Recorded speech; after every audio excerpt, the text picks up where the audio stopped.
સુરત જિલ્લાના માંડવી તાલુકામાં ભારે વરસાદ વચ્ચે આમલી ડેમમાંથી 22,600 ક્યુસેક પાણી છોડવામાં આવતા અનેક વિસ્તારોમાં જળબંબાકાર જેવી સ્થિતિ સર્જાઈ છે।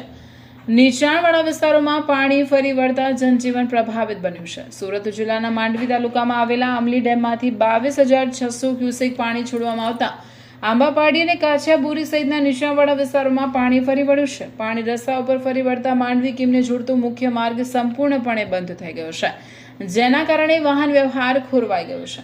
માંડવીથી કીમ રોજગાર, વેપાર અને અન્ય કામકાજ માટે અપડાઉન કરતા અનેક મુસાફરો રસ્તામાં અટવાઈ ગયા છે અને લોકોને ભારે હાલાકીનો સામનો કરવો પડી રહ્યો છે। સ્થાનિક તંત્ર દ્વારા નાગરિકોને અનુરોધ કરવામાં આવ્યો છે કે અત્યંત જરૂરી કામ સિવાય મુસાફરી ટાળે અને પાણી ભરાયેલા રસ્તાઓ પરથી પસાર થવાનો પ્રયાસ ન કરે। તંત્ર પરિસ્થિતિ પર સતત નજર રાખી રહ્યું છે અને જરૂર પડીએ વધુ સૂચનાઓ જાહેર કરવામાં આવશે। Bureau report Dharmendrasinh Dumasa, Mandvi.